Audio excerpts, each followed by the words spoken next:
Brownsea Island is the largest of 5 islands within Poole Harbour. It's an internationally important bird reserve. It's also one of the strongholds of red squirrels in the south of the UK. There is a combination of habitats here, so for such a small island, it's only 550 acres. We have coastal, we have lagoon, we have heathland, we have woodland and numerous other habitats. My name's Luke. I am the Poole Harbour Reserves Officer for the Dorset Wildlife Trust and I look after Brownsea Island. Our volunteers are vital for the management of Brownsea Island. We couldn't do this without them. You know, we're a charity, we rely on volunteers to keep us running.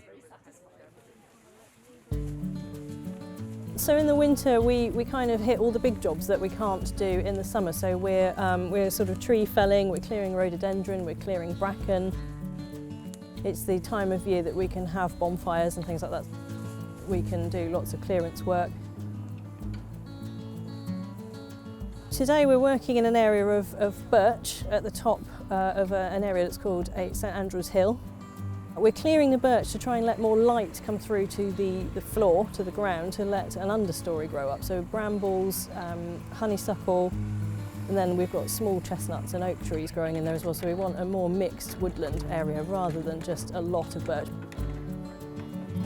The process of thinning out these birch trees is that we got a good safety and information talk from Luke, who showed us the correct way to chop down trees, which is to make a cut into the side, which allowed the tree to fall in a particular direction you wanted.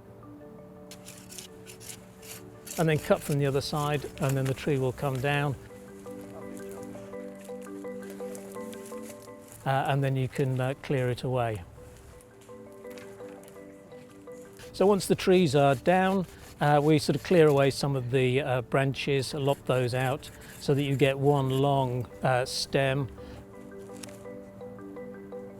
We then sort of take those to another area where we can store those.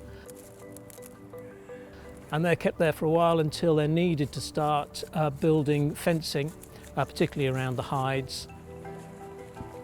And then you're creating a much more natural habitat or barrier to protect the wildlife and visitors as well.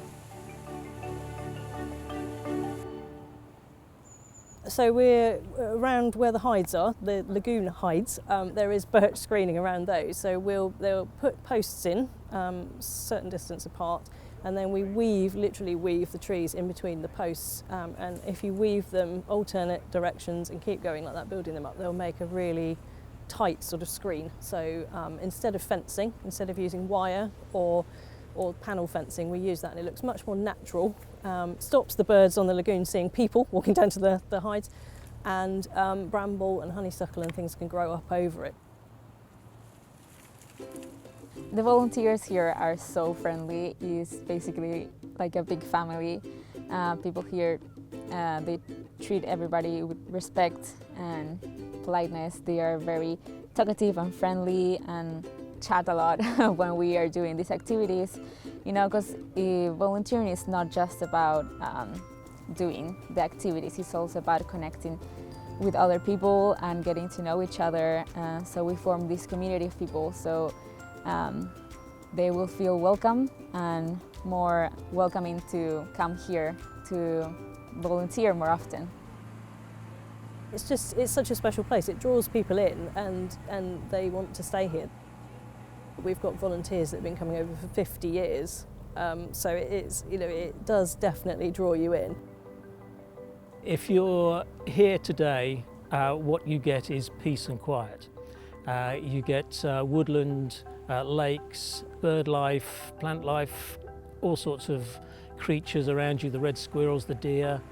So it's just a combination of the whole atmosphere and beauty of the island set within the beautiful harbour of Poole.